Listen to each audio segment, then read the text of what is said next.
असम कभी कांग्रेस का गढ़ रहा है। बीजेपी के तेज तर्रार नेता और असम के मुख्यमंत्री हिमंता बिस्वा शर्मा भी कभी कांग्रेस में ही हुआ करते थे, लेकिन अब असम में कांग्रेस सत्ता से तो दूर है ही, आपसी कलह से भी परेशान है, वो भी तब जब चुनाव सर पर है। असम कांग्रेस में हुए एक सियासी ड्रामे ने सारे देश का ध्यान अपनी तरफ खींचा है। असम कांग्रेस के पूर्व अध्यक्ष भूपेन बोरा अचानक पार्टी से इस्तीफा दे देते हैं। वो कहते हैं कि कई मौकों पर चिंता जताने के बावजूद टॉप लीडरशिप की ओर से कोई मतलब का जवाब नहीं मिला। उन्होंने कहा कि ये कोई अचानक लिया गया फैसला नहीं, बल्कि मैंने इसके बारे में ध्यान से सोचा है। क्यों रिजाइन किया वो भी बोलना जरूरी नहीं समझा हूँ। मैं रिजिग्नेशन जरूर दिया है और मैं हाईकमान को रिजिग्नेशन भेजा है। वो भी कांग्रेस हाईकमान मेरा घर में भी बैठा है, मेरा स्टेट लीडरशिप भी है। इसलिए मैं जब जरूरत होगा आप लोग को मैं बुला के पूरा बात विस्तार से करेगा। अखिल गोगोई जी भी मुझे बुला है, आपके लिए हमारा दरवाजा खुला है। लुरिन गोगोई जी ने भी फोन किया, सीएम ने मुझे फोन नहीं किया, तो मैं सुना भी नहीं।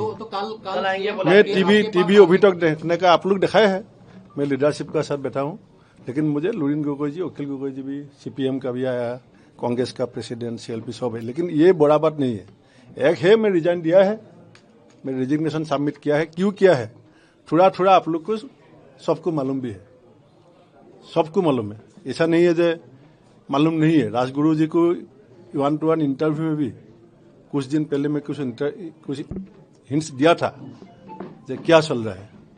ये बिहाली से शुरू हुआ। कांग्रेस से इस्तीफा देने के तुरंत बाद भूपेन बोरा को बीजेपी ने भी ऑफर दिया। असम के मुख्यमंत्री हिमंता बिस्वा शर्मा ने कहा कि भूपेन बोरा के लिए बीजेपी के दरवाजे खुले हैं। उन्होंने कहा कि अगर बोरा बीजेपी में शामिल होते हैं तो वो उन्हें किसी सुरक्षित सीट से चुनाव जितवाने की कोशिश करेंगे। मुख्यमंत्री ने ये भी कहा कि मैं उनसे मिलने भी जाऊंगा। He was the last Hindu leader in the Congress party without family background. Bhupen Bora was the last Hindu leader in Assam Congress whose father or mother did not occupied the post of MLA or minister. His resignation carried a symbolic message that in Congress, no one from the normal family can prosper. He has accused Congress for appeasement politics, appeasing particularly a MP from Dhubri. He also alleged that Gaurav Gogoi could not clarify his position on Pakistan visit. As such, I welcome the resignation. However, he has not contacted us for any joining program. However, tomorrow evening I will visit his house as courtesy. Are you ready to welcome him in? We are. I told it to all of you 3 years back that we are ready to welcome Bhupen Bora. We are ready to give him a safe seat from BJP perspective. लेकिन इसके बाद कांग्रेस आला कमान लगातार भूपेन बोरा को मनाने की कोशिश करता है।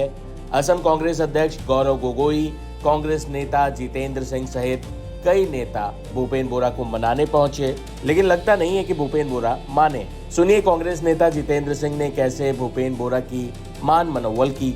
भूपेन बोरा जी हमारे बहुत ही वरिष्ठ नेता हैं। परिवार के अंदर कभी कभार मनमुटाव हो जाता है, कहीं ना कोई बात दो लोगों के अंदर सहमति नहीं होती है, लेकिन हमारा आंतरिक मामला है, हमारे घर का मामला है। और भूपेन बोरा जी आसाम की जनता के लिए एक जो लड़ाई इनने रखी है, इनने शुरू करी है, आज से नहीं, जब से वो यूथ कांग्रेस के अध्यक्ष होते थे, एआईसीसी के सेक्रेटरी रहे, प्रदेश के अध्यक्ष रहे, बहुत लंबा जीवन कांग्रेस के अंदर उन्होंने बिताया है। और हमने आग्रह करा कि आप अपना इस्तीफा वापस लीजिए। अखिल भारतीय कांग्रेस कमेटी ने आपसे आग्रह करा है। माननीय भूपेन बोरा जी की बात श्री राहुल गांधी जी से व्यक्तिगत रूप से अभी हुई है, साथ साथ वेणुगोपाल जी से हुई है बात, और हमारे सभी वरिष्ठ नेता गौरव गोगोई जी भी हमारे साथ हैं, सीएलपी लीडर निर्वजी सैकिया साहब, हमारे बुनबोरा जी विराजमान है, प्रद्युत बोरदोलोई जी विराजमान है। इन सभी नेताओं से बैठकर हमने पिछले 2-2.5 घंटे से आपसे बात करी है। और हमारी जो पार्टी है वो एक डेमोक्रेटिक पार्टी है। कोई बात होती है तो हम अपने घर में बैठ के बात कर लेते हैं। दूसरी पार्टियों जैसा नहीं है जहां ऊपर से डंडा चलता है और उसको अपना मुंह बंद रखना पड़ता है, और कुछ बोलता है तो तुरंत ईडी और इनकम टैक्स पहुंच जाती है। तो हमारी पार्टी के अंदर हमारे बहुत ही वरिष्ठ नेता हैं भूपेन बोरा जी, और आगे का जो पूरा कैंपेन है वो संभालेंगे। इसके बाद भूपेन बोरा ने अपने इस्तीफे को होल्ड पर जरूर डाल दिया है, लेकिन अब वो कह रहे हैं कि उनके कुछ सलाहकार हैदराबाद और अन्य जगहों से आ रहे हैं, उनसे सलाह के बाद वो अंतिम फैसला लेंगे। वहीं AIUDF के नेता रफीकुल इस्लाम ने कहा है कि अब पता चला ना, भूपेन बोरा बीजेपी का एजेंट था। कांग्रेस पार्टी के एक्स प्रेसिडेंट भूपेन बोरा साहब, उन्होंने सुना हुआ आज रिजाइन किया है, और ये तो हमने पहले से ही बोला है कि भूपेन बोरा हेमंत बिश्व साहब का दोस्त है। पता नहीं कांग्रेस को क्या हो गया, कांग्रेस का प्रेसिडेंट बीजेपी के मुख्यमंत्री से दोस्ती और बीजेपी के मुख्यमंत्री के इशारे से काम करता है, फिर भी उनको लॉन्ग टाइम असम कांग्रेस के प्रेसिडेंट बना के रखे हैं। अब लास्ट जो राज्यसभा का निर्वाचन हुआ था, आप लोगों को मालूम है, बिफोर इलेक्शन हम पे ब्लेम देके यूडीएफ के साथ जो गठबंधन था कांग्रेस का, उसको भूपेन बोरा ने तोड़ दिया। अब पता चला ना कि भूपेन बोरा बीजेपी का एजेंट था, भूपेन बोरा हेमंत बिश्व शर्मा साहब का दोस्त, इसीलिए एआईयूडीएफ के साथ जो कांग्रेस का गठबंधन था, रिपुन बोरा के राज्यसभा के इलेक्शन से पहले उसको तोड़ दिया। उसको तोड़ के उन्होंने बीजेपी को लाभ कराया, बीजेपी का जो कैंडिडेट था उनको जीतने का रास्ता निकाल दिया, और उल्टा ब्लेम हम पे देता था। अब वो प्रमाण हो गया।